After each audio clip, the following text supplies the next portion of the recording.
You should be doing a PhD in this topic. Yeah, that's more or less like kind of it. And so, I mean, and some really cool stuff that I've come across, just to add to that point. Like I've delved into the history of like why we even have contracts. And when you go back really far, you get to the writings of Cicero, and he said, really it's about risk mitigation, because you can change the form. You can call something new. You can come up with this totally innovative solution. And when you think about it from that way, law is just an old version of crypto. It's very outdated, very clunky, almost sort of exclusionary version, because you need to have this special legal knowledge. And crypto kind of opens the floodgates, and it gives people the ability to try different things. But at the heart, it's really about risk and having new agreements and looking at like how there's a potential transfer of the risk. So it's like really super fascinating. I could go into depth on that topic in particular all day, because it's just so fascinating. But I think there's one really like kind of cool example historically that's used repeatedly in the crypto space about how Richard Nixon tried to move to the gold standard. We'll remember that. It's all part of the narrative of how we got to Bitcoin. But I think that's actually really interesting from a negotiation standpoint, because there you have someone, and in particular his negotiations with Charles de Gaulle. I'm not sure if you're aware, Charles de Gaulle, French president, was the only person, one of the only people who stood up to Richard Nixon and said, I'm not going to accept your paper money. I think it's BS. I know gold is gold. Don't try and pull the wool over my eyes. But there you have a scenario where it's about this transfer of risk, but you have a change in the form. So underneath, if you pop the hood under and you look at what's actually going on in the scenario, you see these common dynamics at play. And it's the same thing in crypto. Different form, but underneath you've got very similar dynamics. And so that's where I sort of come into this from my point of view. So today I'm going to really cover off, that was my sort of spiel. Today though, I really wanted to cover off 3 particular topics. So first of all, I want to give some examples of cases that I'm working on, or I've been working on for the past year. And then I want to touch on a bit of a sort of trends overview of some of the trends that are out there. And then finally, I want to sort of touch on this crystal ball predictions of where things might go. So for starters, I've had a couple of really interesting cases. I mean, there are some, consistent bread and butter things that I will have across a whole bunch of crypto trading platforms that constantly need work with licensing and AML and KYC, all that stuff. And there's quite a lot of crypto fraud scams still to this day. It's kind of crazy to think that we're even in a bear market and we're still seeing those. There was actually, I'm working on one at the moment. I'm in court for this one. It was a crypto scam, and I'm still in court, so we haven't finalised it yet, but it involved a fraudulent scam. It's called IBC Exchange. Did anyone hear of that one? IBC Exchange? So this one, there's so many. I mean, there's just as many scams as there are tokens, right? So this one, it's quite interesting though, because they did something very different, and we don't know who was running this whole operation. Shadowy figures, we don't know. But this one was very interesting because when it started out, we thought, there was just this fraud. They tricked all these investors to hand over their money, and they just ran away with it. And hello? Oh.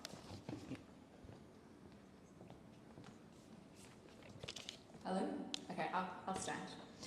So with IBC, when we first looked at it, and actually, I shouldn't say we, I actually picked this case up from another solicitor. This solicitor looked at it, and he really tried to help the client, but he totally missed the mark.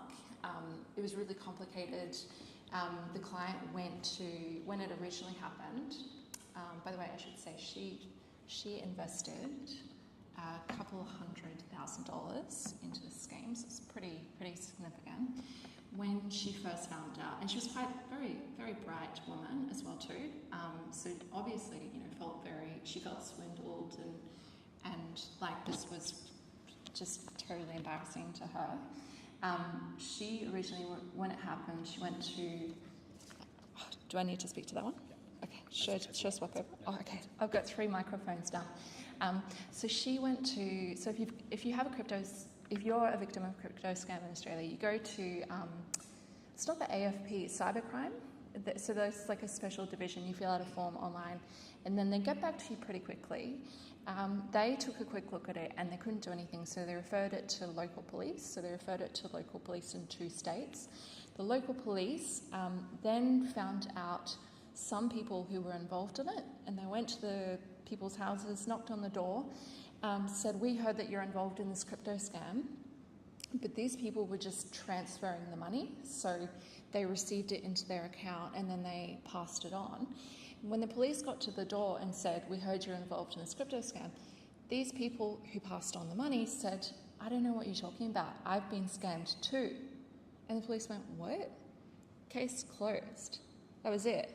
End of, no further recovery, no like further prosecution. That was the end of it. And so the client ended up trying to sue the people who moved the money around because we couldn't find out who the ultimate puppet master was. So they ended up suing one of the people who moved around money, but her old lawyer had drafted it and he just kind of botched it up a bit. It was okay, I fixed it, and I'll explain how. But in response, the other side, the person who moved the money around said, "Well, I was a victim too." She's maintaining this. "I was a victim too. I got defrauded too." And so what turns out to have happened, and this really only came about when we sort of got through the pleadings bit, what had happened was we originally thought it was just one scam and it was all involved and the people who moved money were part of it. What actually happened, there was 2 scams going on at the same time. So these masterminds had one fake phantom entity that they called IBC Exchange, which then defrauded investors and said, "Okay, we have this great investment coming up, you should transfer it to this account. It's with crypto, but you have to transfer it to this personal account."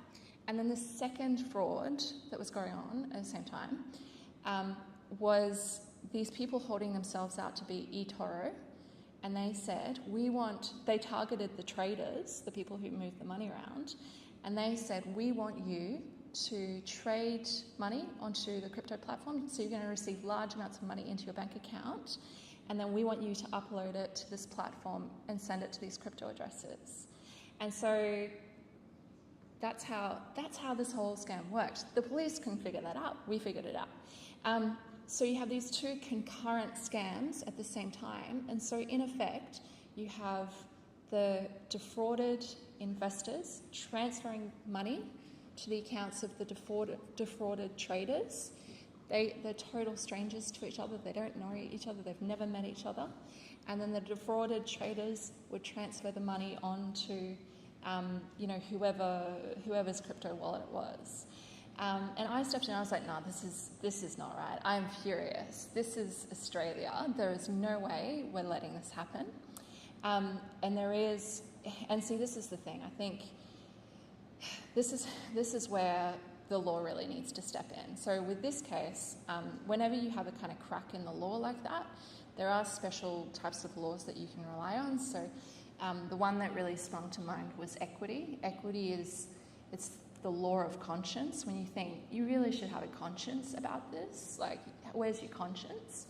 And so I came in, I was like, I think we could probably go with equity, and we can say the people who were trading the money, they had equitable duties to the people who put money into their accounts for several reasons. First of all, they registered business names. Second of all, they were receiving $20,000 plus per day. They didn't do any verification checks. They didn't check any ID. They didn't register with AUSTRAC. They didn't register with an Australian Financial Services licence, and they were expecting a commission from that. How is that legal? It shouldn't be.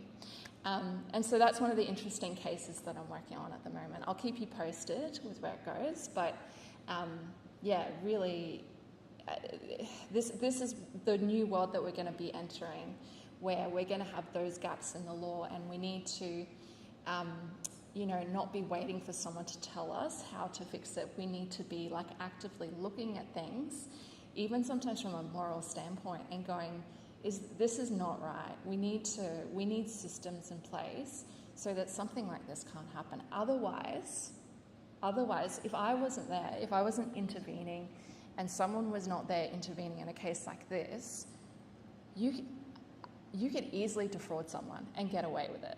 I could write a manual how to defraud someone and get away with it. You just say, I was defrauded too, and they'll leave you alone.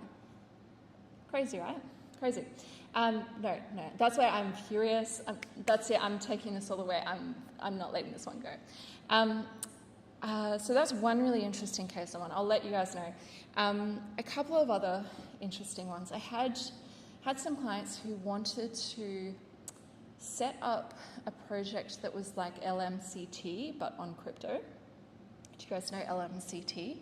LMCT is, I think that guy, Adrian Portelli, is like the guy who, he had like a supercar lifted into a high-rise building in Melbourne.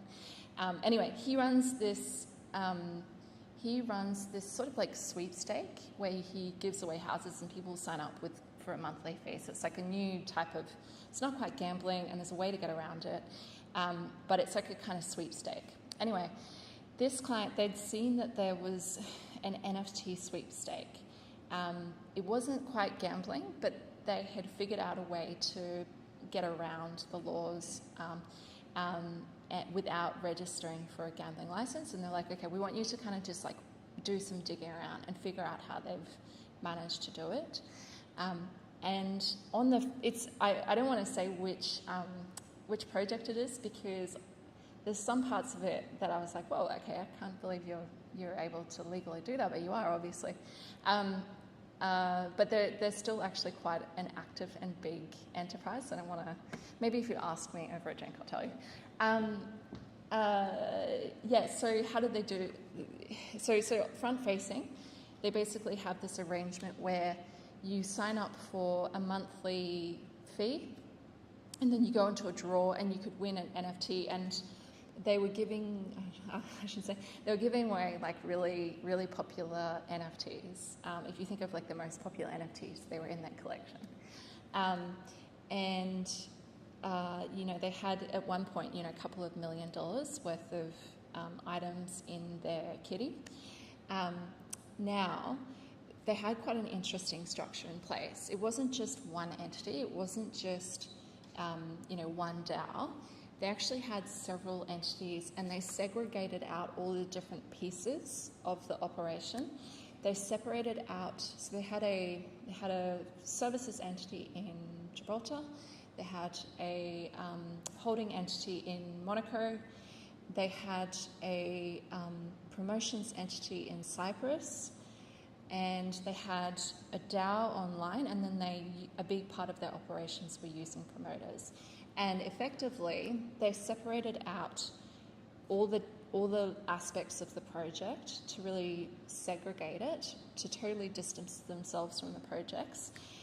In gambling, I'm not sure if you guys are familiar with gambling laws, there's really high stakes for not having a gambling license, and if you offer it in one country and you don't have a license in that country, it's a big drama. It's one of the few areas of internet law where you need to comply with foreign laws. Otherwise, in most other areas of the law, there isn't coordinated internet laws across the world. Anyway, so I'm rambling. But anyway, it was a little bit shocking to find out this venture, they were telling people, if you get an NFT and you join our DAO, you are going to own the game. But what they didn't say, the quiet part of all that, is that they were effectively absorbing all of the risk from the project, and they have all these promotions going to this related entity in Cyprus. It's basically like draining out promotional services from this entity. So if there's any risks in the project, or there's something sort of untoward, or they get in trouble for any gambling laws for not doing it correctly, rather than getting proper legal advice, they basically just palmed off all the risk to all the people in the DAO. And the people in the DAO are none the wiser. They have absolutely no idea what they've signed up to. They don't see this whole operation. They just see we own part of something that has value in it, and they don't know anything more than that. So that was a bit of an interesting one. I think we're going to start to see that more. I'll get into that soon, but I think one of the big picture trends that I would anticipate when we're talking about like the future of what's coming next is I think we're going to be, like, the more we start to adopt crypto and the more systems move over to crypto and outside of legal norms, I think we're going to be looking at just more risk. Not saying it's bad, but it's going back to Cicero and how contracts are really a matter of exchanging risk. I think we're going to be in a riskier world, and there's going to be a need for more risk assessment. Yes? Yep.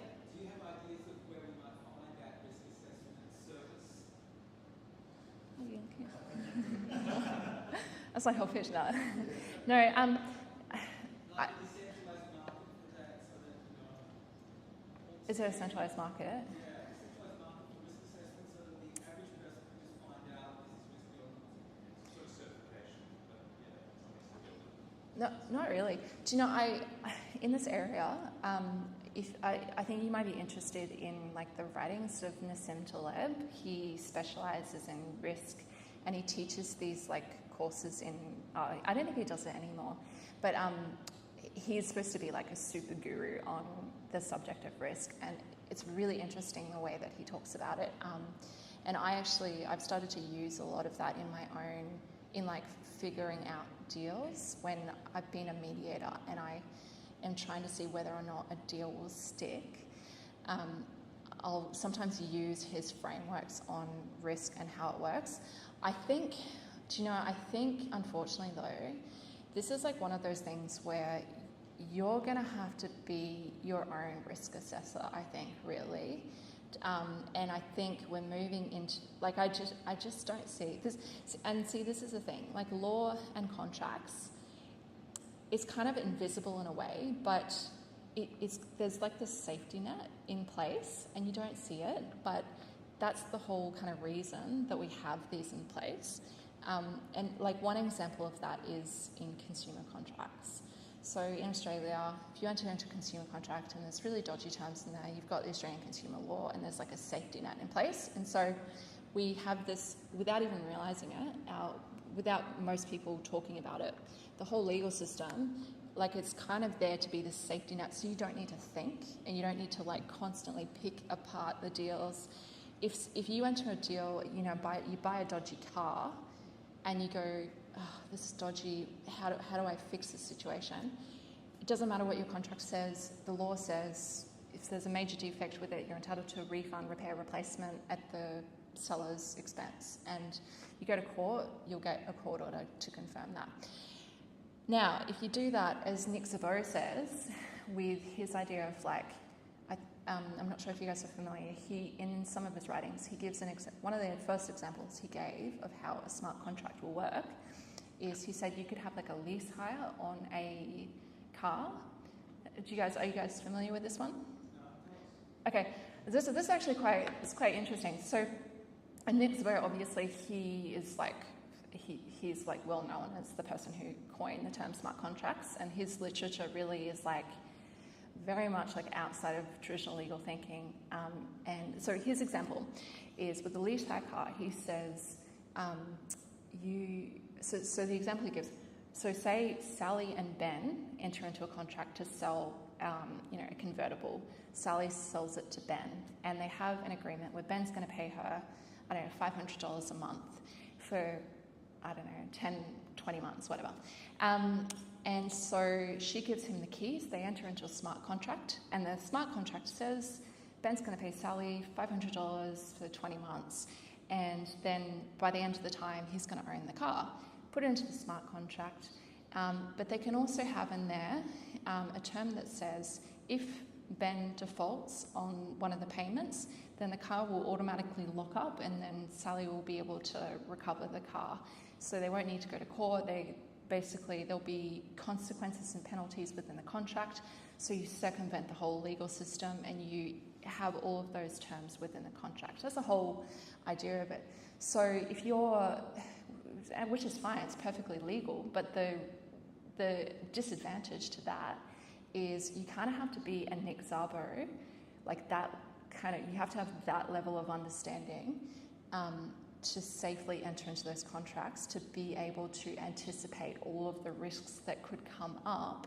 Because if you don't, then the effect is that you have entered into a self-executing contract, and say you buy a lemon from someone, you don't have any ACL protections to rely on. It's a self-executing contract. So you could have all kinds of sorts of sneaky terms in there, and I'm a lawyer, I know how to draft these things.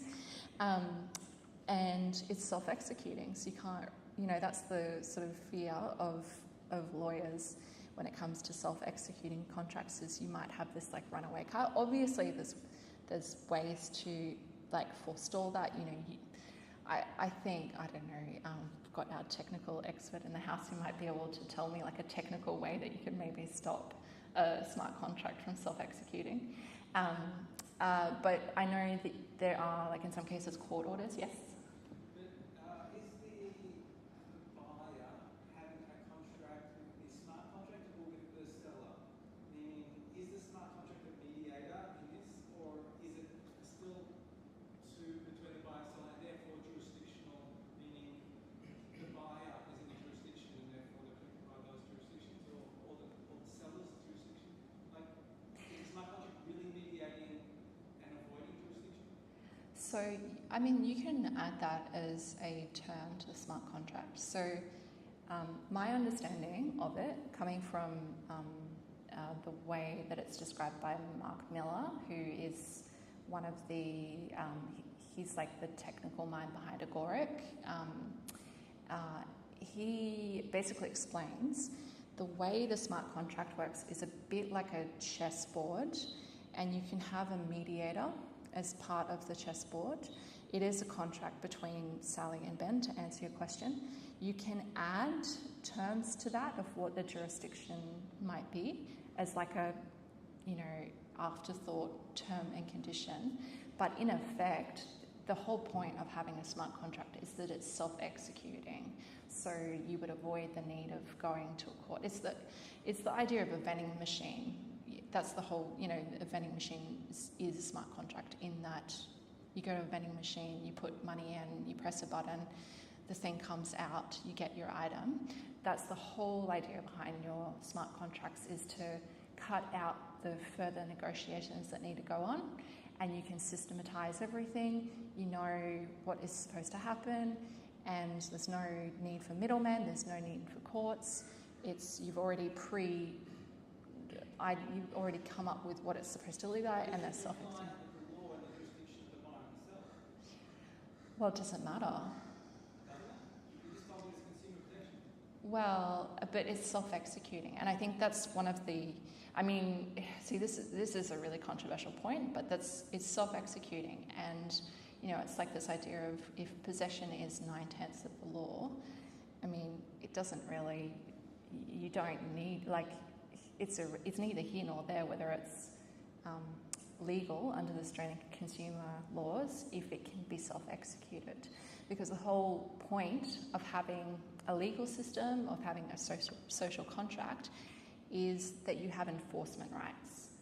The whole point of having property rights in Australia or in any other country is that you are able to enforce property rights. So you own a house.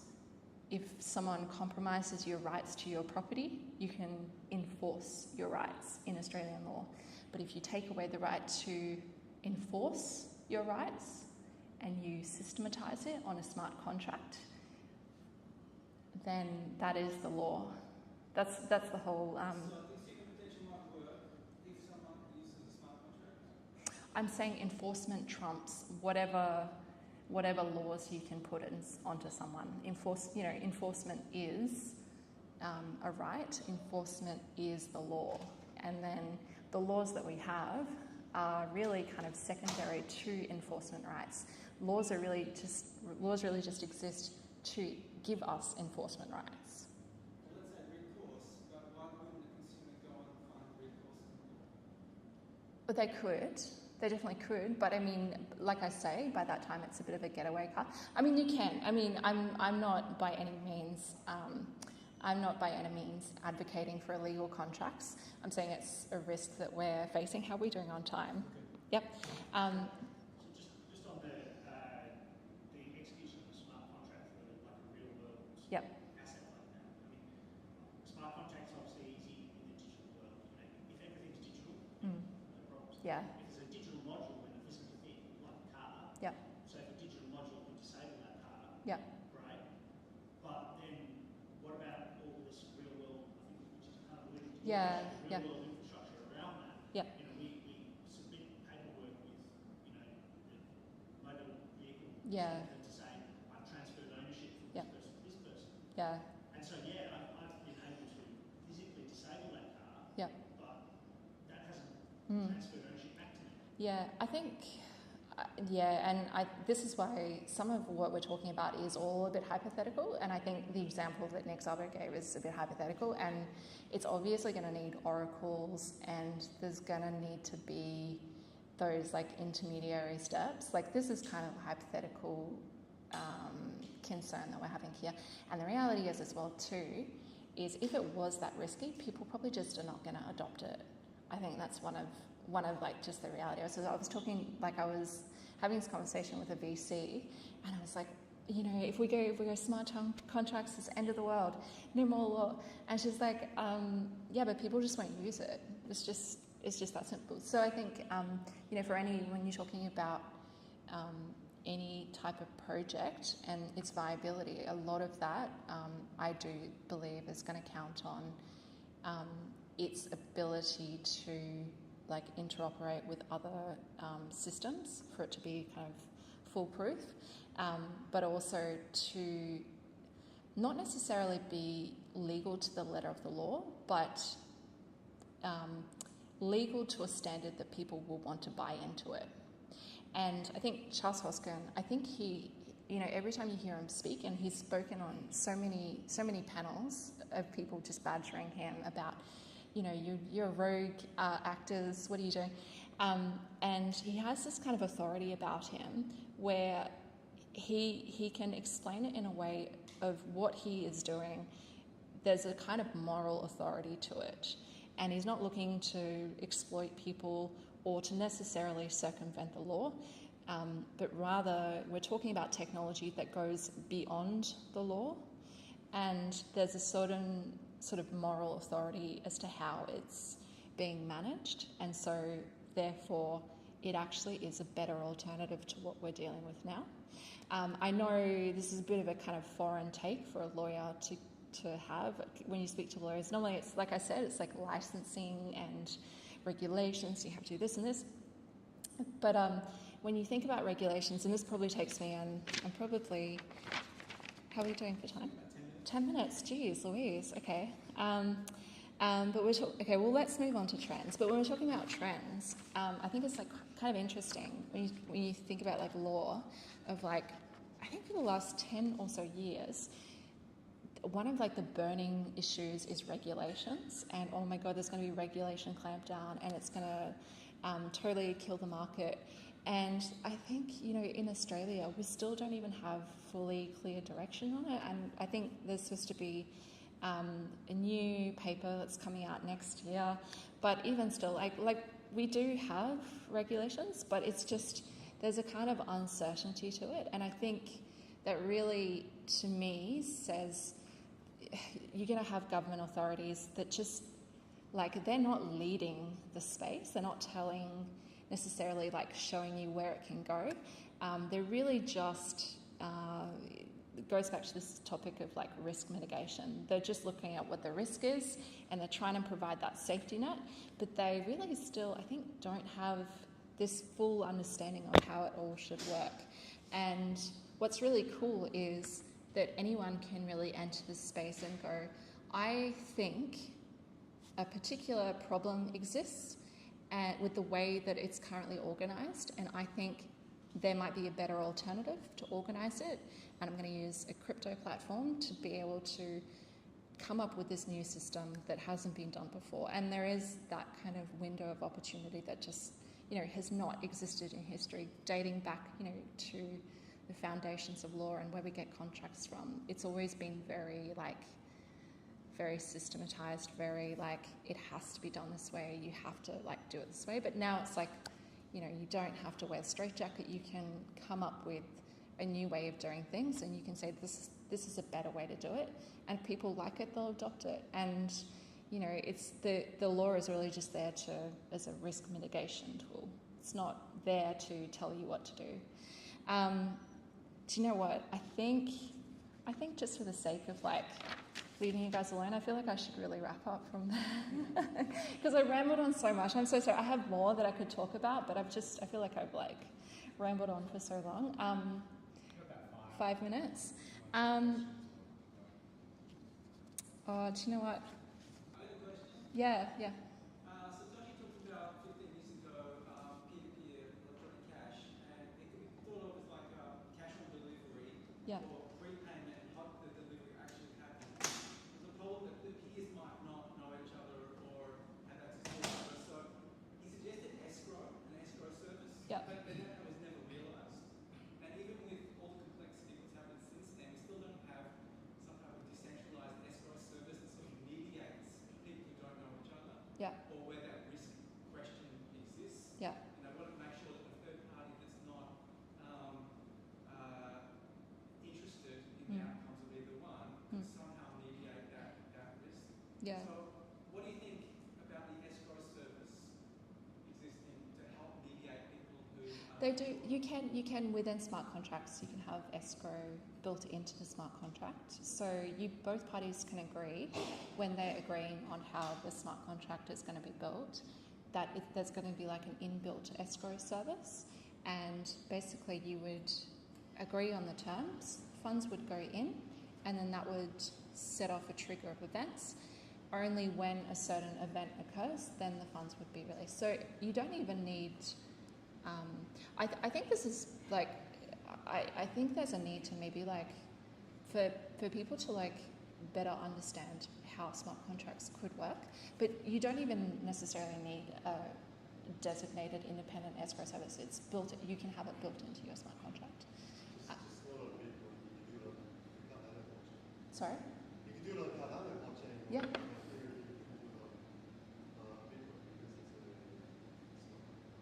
Yeah. It is also in the Oracle box. it is feeding verification data. Because you said if a condition is met, that's the thing that's missing is what is triggering that condition to be met. It's usually in a scenario of an escrow, it's an external event. External to the event. Yeah. So Yeah. I see. These are it all comes down to risk assessment and figure out what's going to be a low risk to get what you want. Just bear in mind there's no safety net, and you really got to consider all the possibilities. All right, I feel like I'm getting ushered off stage. The music is playing. Cool.